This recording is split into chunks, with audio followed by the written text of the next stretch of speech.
Hello दोस्तों, एक कहानी प्यारी सी।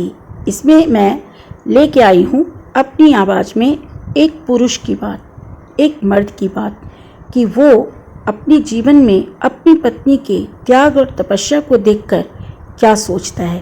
भले ही ये आवाज़ मेरी है, लेकिन मेरी आवाज़ में आप आज की कहानी में एक पुरुष बन की व्यथा को सुनेंगे। दोस्तों, अगर ये कहानी आपको अच्छी लगे तो ऐसी ही और कहानी मैं आगे भी आपके लिए लेते आऊँगी, लेकिन इसके लिए आपको मेरे चैनल को सब्सक्राइब करना होगा। तो अभी तुरंत मेरे चैनल को सब्सक्राइब कर लीजिए और आज की कहानी ध्यान से सुनिए। कल मैं दुकान से जल्दी घर चला आया। आमतौर पर रात में 10 बजे के बाद आता हूँ। कल 8 बजे ही चला आया। सोचा था घर जाकर थोड़ी देर पत्नी से बातें करूँगा, फिर कहूँगा कि कहीं बाहर खाना खाने चलते हैं। बहुत साल पहले हम ऐसा करते थे। घर आया तो पत्नी टीवी देख रही थी। मुझे लगा कि जब तक वो ये वाला सीरियल देख रही है, मैं कंप्यूटर पर कुछ मेल चेक कर लूँ। मैं मेल चेक करने लगा। कुछ देर बाद पत्नी चाय लेकर आई तो मैं चाय पीता हुआ दुकान के काम करने लगा। अब मन में था कि पत्नी के साथ बैठकर बातें करूँगा, फिर खाना खाने बाहर जाऊंगा, पर कब 8 से 11 बज गए पता ही नहीं चला। पत्नी ने वहीं टेबल पर खाना लगा दिया। मैं चुपचाप खाना खाने लगा। खाना खाते हुए मैंने कहा कि खाकर हम लोग नीचे टहलने चलेंगे, गप करेंगे। तो पत्नी खुश हो गई। हम खाना खाते रहे। इस बीच मेरी पसंद का सीरियल आने लगा और मैं खाते खाते सीरियल में डूब गया। सीरियल देखते हुए सोफा पर ही सो गया। जब नींद खुली तब आधी रात हो चुकी थी। बहुत अफसोस हुआ। मन में सोचकर घर आया था कि जल्दी आने का फ़ायदा उठाते हुए आज कुछ समय पत्नी के साथ बिताऊंगा, पर यहाँ तो शाम क्या आधी रात भी निकल गई। ऐसा ही होता है ज़िंदगी में। हम सोचते कुछ हैं और होता कुछ है। हम सोचते हैं कि एक दिन हम जी लेंगे, पर वो दिन कभी नहीं आता। हम सोचते हैं कि एक दिन ये कर लेंगे, पर वो कर नहीं पाते। आधी रात को सोफे से उठा, हाथ मुंह धोकर बिस्तर पर आया तो पत्नी सारा दिन के काम करके थक चुकी थी और सो गई थी।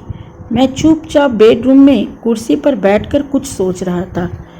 25 साल पहले इस लड़की से मैं पहली बार मिला था।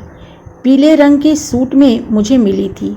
फिर मैंने इससे शादी की थी। मैंने वादा किया था कि सुख में दुख में जिंदगी के हर मोड़ पर मैं तुम्हारे साथ रहूँगा। पर ये कैसा साथ है। मैं सुबह जागता हूँ, अपने काम में व्यस्त हो जाता हूँ। वह सुबह जागती है, मेरे लिए चाय बनाती है। चाय पीकर मैं कंप्यूटर पर संसार से जुड़ जाता हूँ। वो नाश्ते की तैयारी करती है। फिर हम दोनों दुकान के काम में लग जाते हैं। मैं दुकान के लिए तैयार होता हूँ तो वो साथ में मेरे लंच का इंतजाम करती है। फिर हम दोनों भविष्य के काम में लग जाते हैं। मैं एक बार दुकान चला गया तो इसी बात में अपनी शान समझता हूँ कि मेरे बिना मेरा दुकान का काम नहीं चलता। वो अपना काम करके डिनर की तैयारी करती है। देर रात मैं घर आता हूँ और खाना खाते हुए ही निढाल हो जाता हूँ। एक पूरा दिन खर्च हो जाता है जीने की तैयारी में। वो पंजाबी सूट वाली लड़की मुझसे कभी शिकायत नहीं करती। क्यों नहीं करती मैं नहीं जानता, पर मुझे खुद से शिकायत है। आदमी जिससे सबसे ज़्यादा प्यार करता है, सबसे कम उसी की परवाह करता है। क्यों? कई बार लगता है कि हम खुद के लिए अब काम नहीं करते।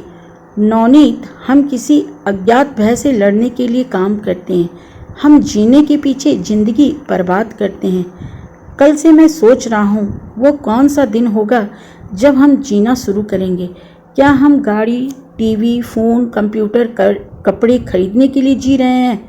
मैं तो सोच ही रहा हूँ, आप भी सोचिए कि ज़िंदगी बहुत छोटी होती है। उसे यूँ जिया मत कीजिए। अपने प्यार को पहचानिए, उसके साथ समय बिताइए।